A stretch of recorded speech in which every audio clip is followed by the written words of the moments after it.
The eyes of the Lord are in every place, watching the evil and the good.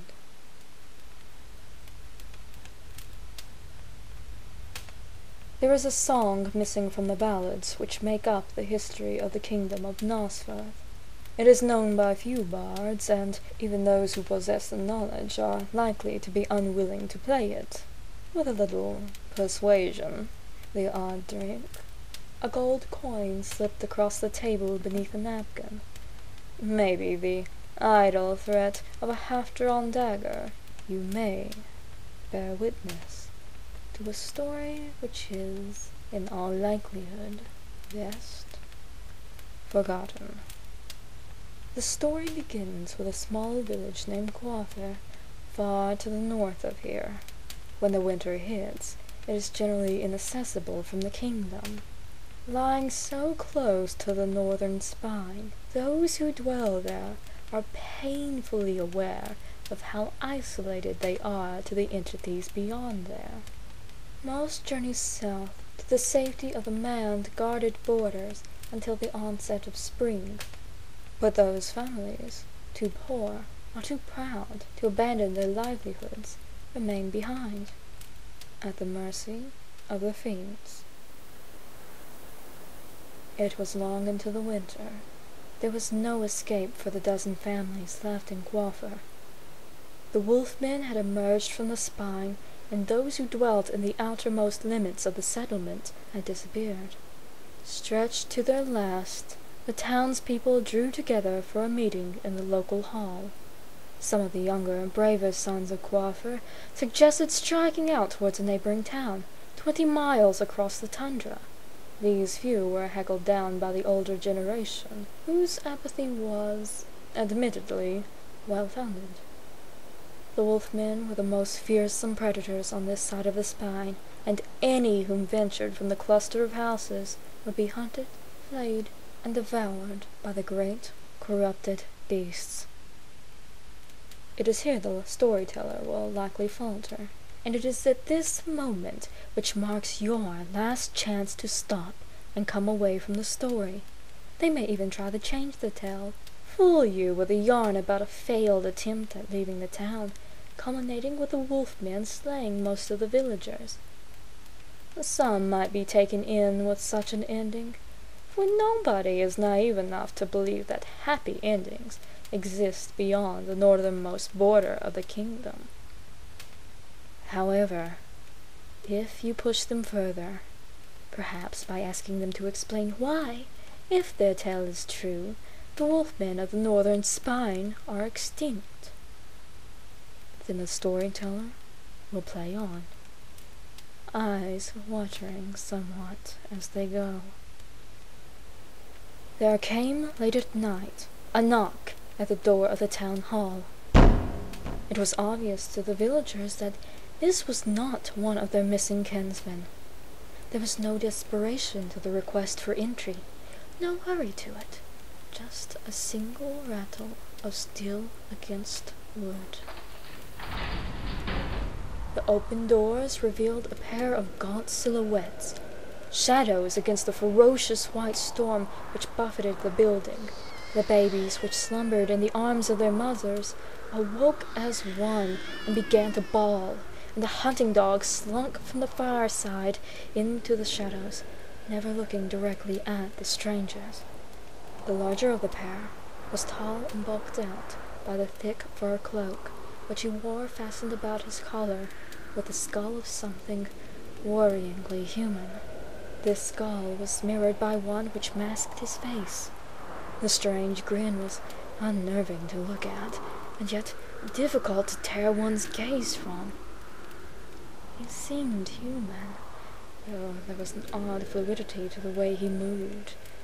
It was, the villagers would later claim, he was simply a spirit, with a body as an afterthought. His companion might once have been a grey elf, though any vestige of a discernible face was lost beneath the folds of the heavy hooded robe wrapped about his body. The wind which accompanied them through the door buffeted him to such an extent that he appeared to lack a physical form at all, that should his robe blow away, there would be no body beneath it. Only the talon-like fingers, curling from beneath the sleeves, stood as evidence to the contrary. The story does not recall the deal struck there. It simply states that the skull-wearing man turned slowly and deliberately to face the village chief and beckoned him over to them. Their words were unheard by all but the man they spoke to. He turned white and shook his head, but then stopped as the pair made to leave, caving to whatever demand they made of him. This pact with the strangers took place in complete silence, with the rest of the village unspeaking and transfixed. The chief turned to his people, pulling at the plaits in his silver beard nervously. "These heroes," he announced, "have offered their services to us." "They will stop the wolfmen?" one of the others asked. The chief nodded. "Aye, they shall track them to their den and slay them."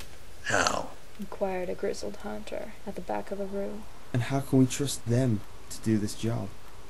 The skull-faced man leaned in close to the chief's ear. The tiniest breath issued forth from his mouth and misted the air beside the man's head. "They say that they are hunters from beyond the spine." There came the sound of uncomfortable shuffling amongst the villagers. The chief went on. "They say that we may send them with a bard or scholar to ensure they fulfilled their promise."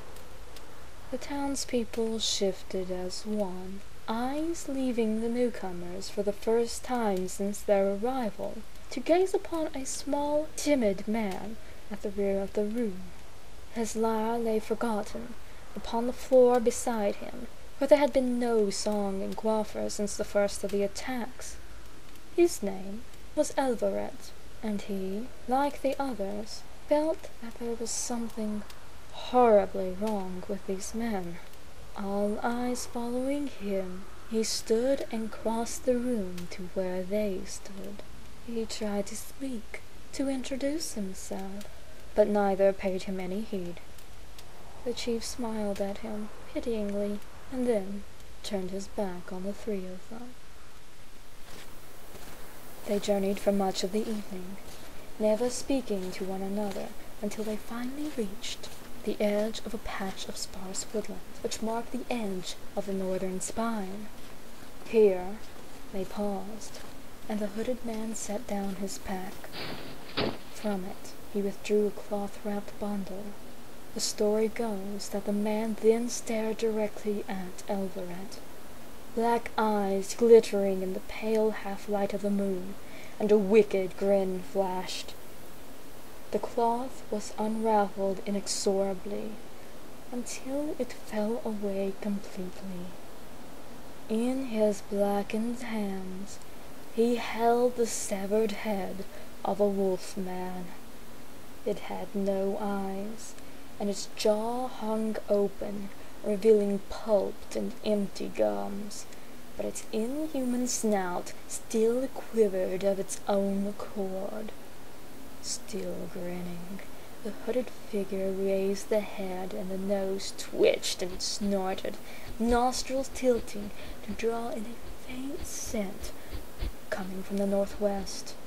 Without warning, the pair began moving again, following their grisly guide and leaving the shivering bard to hurry in their wake. Presently, the trees thickened about them, and they came to a forest clearing. The signs of the wolfman were far more pronounced. Yellowing bones protruded from the snow, and there was a strange, melancholy air to the place.